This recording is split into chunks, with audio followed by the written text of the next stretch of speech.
Donc sur la fenêtre de l'éditeur de jeu, plusieurs actions sont possibles.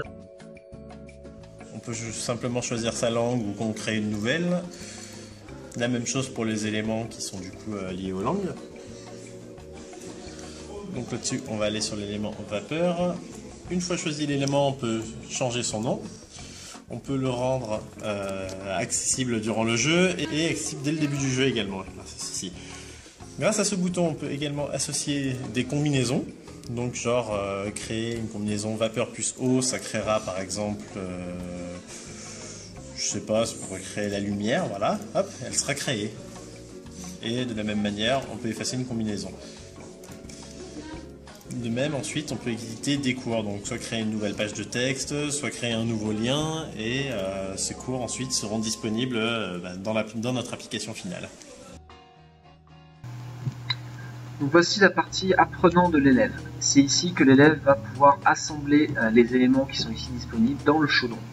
Lorsqu'on dépose un élément dans le chaudron, tchac, on a une petite étincelle pour indiquer que l'élément est assemblable. Lorsque deux éléments sont assemblés, hop, ça crée le troisième élément, on est directement redirigé vers le livre. Le livre contient les données enregistrées par le professeur, et donc l'apprenant va pouvoir apprendre du livre. Lorsqu'il arrive à la fin d'un livre, comme par exemple Steam, donc la vapeur, lorsqu'il arrive à la fin du livre, donc ici la vapeur, l'apprenant va pouvoir, pour deux éléments, donc la vapeur et la cendre, jouer à un mini-jeu. Donc ici, il va pouvoir cliquer sur le bouton pour pouvoir jouer. Alors ici, c'est un jeu de vapeur, avec le ballon, les nuages et les oiseaux. Il va pouvoir chauffer en cliquant sur sa souris, tout simplement, ou sur la barre d'espace. Barre d'espace et souris sont dans un souci de jouabilité, en effet, par exemple... Donc il faut considérer le cas de certains enfants qui n'ont pas encore forcément l'âge de cliquer sur une souris, et donc c'est pour cela que le cas de la barre d'espace a été rajouté dans un souci de confort pour ces enfants.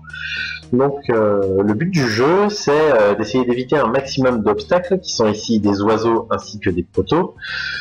Tout cela en faisant chauffer le ballon afin qu'il monte, ou en le laissant refroidir afin qu'il redescende. Donc, lorsque le ballon chauffe, nous pouvons voir ici qu'il devient rouge, et lorsqu'on arrête de le chauffer, nous pouvons voir qu'il reprend une couleur bleue. Cela permet de montrer facilement à l'apprenant le concept d'air chaud et d'air froid qui permet de faire monter et descendre le ballon. Donc là, étant donné que le jeu est fini, le timer d'une minute est terminé, nous allons relancer le jeu. Alors, retour sur le jeu. Donc, ici, on a mis un chronomètre de 1 minute pour le jeu, et qui est le même pour tous les jeux, ce qui permet donc au professeur d'évaluer les performances des élèves dans un temps donné.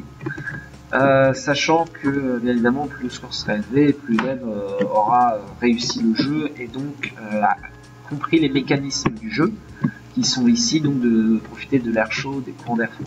De l'air chaud et du l'air froid. Nous avons également mis des courants d'air chaud et d'air froid qui sont symbolisés par les petits nuages. Un petit nuage bleu comme celui-ci étant plus donc si jamais le ballon chaud rentre dans un courant d'air froid, le ballon va du coup être beaucoup plus léger et sera repoussé vers le haut. À l'inverse, s'il rentre dans un courant d'air chaud, donc si nous avons un courant d'air moyennement chaud, il va être poussé vers le bas. Voilà, donc le but du jeu pour l'élève est tout simplement d'éviter les petits oiseaux en profitant des courants et en chauffant ou en refroidissant son ballon. Donc de retour sur l'écran des combinaisons, on peut constater que lorsque l'on essaye d'assembler deux éléments qui ne donnent aucune combinaison ou qui donnent une combinaison déjà créée, ceux-ci sont automatiquement rejetés par le chaudron.